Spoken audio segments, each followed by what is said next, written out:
여러분, 혹시 통장 잔고가 0원이 되거나 빚더미에 앉는 상상 해보신 적 있나요? 생각만 해도 아찔하죠. 그런데요, 오늘 우리가 살펴볼 이 자료에서는 아주 흥미로운 이야기를 합니다. 바로 영적 파산에 대한 건데요. 무한한 빚의 늪에 빠진 상태가 어떻게 무한한 은혜로 뒤바뀔 수 있는지, 개혁주의 신학과 청교도 영성에서 말하는 이 숨막히는 역설의 드라마 속으로 바로 들어가 보겠습니다. 본격적인 이야기에 앞서 한번 이 질문을 던져볼게요. 만약 당신이 완전히 파산하는 게 당신 인생에서 일어날 수 있는 최고의 일이라면 어떨까요? 에이, 말도 안 되는 소리라고 생각하실 수 있어요. 하지만 오늘 우리가 따라가 볼 이 여정은요, 철저한 절망의 바닥까지 끝없이 추락했다가 바로 그 가장 어두운 밑바닥에서 궁극적인 구조를 발견하게 되는 엄청난 U자형 서사를 담고 있습니다. 기대하셔도 좋습니다. 자, 그럼 첫 번째 파트입니다. 영적 파산이란 과연 무엇인가?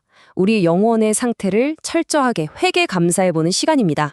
자료에서 정의하는 영적 파산은요, 하나님 앞에서 자신의 완전한 무능력과 비참함을 뼈저리게 깨닫는 상태를 말합니다. 여기서 핵심은 이게 그냥 이번 달 월급이 좀 부족해서 요즘 재정이 좀 쪼들리네 하는 그런 가벼운 수준이 아니라는 거예요. 내 영적인 은행 계좌를 열어봤더니 자산이 말 그대로 0원, 단 1원의 가치도 남아있지 않다는 그 충격적이고 두려운 현실을 직면하는 걸 의미합니다. 그럼 이제 두 번째 파트, 비어있는 잔고와 무한한 빚에 대해 우리 내면의 장부를 좀 더 깊이 들여다볼까요? 보시다시피 우리의 영적 자산 상태는 참 암담합니다. 빚과 죄가 무려 99.9%를 꽉 채우고 있고 공로나 선행은 고작 0.1%에 불과하죠. 근데 진짜 무서운 건 뭔지 아세요? 개혁주의의 전적 타락 교리에 따르면 저 0.1%조차도 실제로는 아예 존재하지 않는 허수라는 거예요. 그러니까 우리는 단순히 잔고가 0원인 게 아니라 도저히 감당조차 안 되는 어마어마한 마이너스 적자 상태에 빠져 있다는 겁니다. 그럼 도대체 왜 이렇게까지 됐을까요?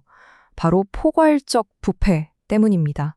쉽게 말해 시스템 자체가 완전히 망가졌다는 뜻이에요. 지성은 훼손됐고요. 감정은 타락했고 의지력은 그야말로 파산해버렸죠. 자연 상태의 우리는 하나님을 기쁘시게 할 동기조차 스스로 만들어내질 못합니다. 영적인 빚을 갚아보겠다고 단 1원의 공로조차 벌어들일 능력이 없는 진짜 총체적 난국 그 자체인 셈이죠. 여기서 우리는 두 가지 종류의 가난을 비교해 볼 필요가 있습니다. 일반적인 가난은 살아가는 데 약간의 도움만 있으면 되는 상태예요. 누군가 조금만 도와주면 툭툭 털고 일어설 수 있죠. 하지만 헬라어로 프토코스라고 불리는 이 가난은 차원이 완전히 다릅니다. 이건 외부에서 적극적으로 개입해주지 않으면 단 1초도 살아남을 수 없는 절대적인 거지 상태거든요. 우리가 알량하게 걸치고 있던 자기의라는 누더기를 당장 벗어던져야만 하는 철저한 영적 거지라는 걸 날카롭게 짚어주는 대목입니다. 이 프토코스라는 단어 어디서 많이 들어본 것 같지 않으신가요? 맞습니다. 산상수훈의 그 유명한 구절, 심령이 가난한 자는 복이 있나니와 바로 연결돼요. 예수님이 말씀하신 이 가난함이 바로 방금 전 그 절대적인 거지 상태입니다. 하나님 앞에서 너무나 부끄러워서 고개를 들 수조차 없고 오직 그분의 무한한 자비와 긍휼만을 바닥에 엎드려서 구걸하는 것. 파산해버린 우리가 취할 수 있는 유일무이한 생존 전략은 바로 이거 하나뿐인 거죠. 자, 이어서 세 번째 파트, 법정에서의 사형 선고입니다. 무대를 하나님의 법정으로 한번 옮겨볼게요. 여러분, 지금 여러분이 정죄받은 피고인석에 홀로 서 있다고 한번 상상해보세요. 여러분에겐 항소할 수 있는 근거가 단 하나도 없습니다.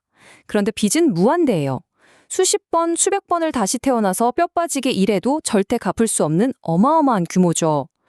법적인 관점에서 보면 이건 그냥 빠져나갈 구멍이 아예 없는 명백한 사형 선고나 다름없습니다. 청교도들은요, 구원을 위해 반드시 거쳐야만 하는 이 고통스러운 심리적 과정을 세 단계로 명확하게 설명합니다. 첫째, 율법이 엄격하게 명령하지만 우리에겐 순종할 능력이 없습니다. 둘째, 그 처참한 현실 앞에서 나는 나를 구원할 수 없구나 하는 깊은 절망에 빠지게 됩니다. 나를 믿었던 자기 신뢰가 완전히 산산조각 나는 거죠. 그리고 마침내 셋째, 유일한 동화줄이자 희망인 그리스도를 필사적으로 붙들게 됩니다. 결국 바닥을 제대로 쳐야만 진짜 동아줄을 알아보고 꽉 잡을 수 있다는 얘기입니다. 그렇게 절망의 가장 밑바닥까지 내려가면 그제서야 비로소 깨닫게 되는 진리가 하나 있습니다. 바로 전적인 수동성인데요. 스스로를 구원하기 위해 내가 할 수 있는 게 정말 단 하나도 없다는 그 뼈아픈 현실을 있는 그대로 받아들이고 오직 외부에서 오는 구조의 손길만을 잠잠히 기다리는 상태가 되는 겁니다. 놀랍게도 바로 이 순간이 기적이 시작되는 출발점이 됩니다.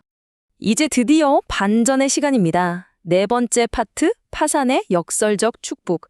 무한한 은혜로 가는 관문으로 들어가 보겠습니다. 드디어 이 법정 드라마의 가장 하이라이트, 궁극의 계좌이체를 살펴볼 차례입니다. 신학에서는 이걸 이신층이라고 부르죠. 한번 생각해 보세요. 텅 비어있고 빚만 무한대로 쌓여있던 우리의 영적 계좌에 그리스도의 무한한 영적 자산이 순식간에 딱 이체되는 겁니다.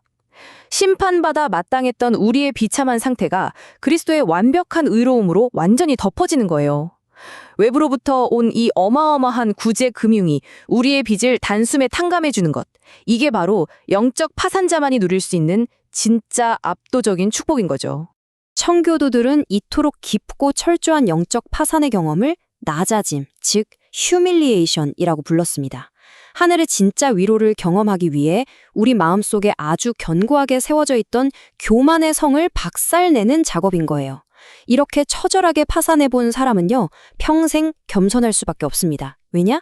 지금 내가 쥐고 있는 모든 자산과 평안이 내 노력이 아니라 철저히 외부에서 거저 주어진 은혜라는 걸 그 누구보다 뼈저리게 알고 있으니까요. 자, 이제 마지막으로 여러분께 이 도발적인 질문을 하나 던지며 마무리하려고 합니다.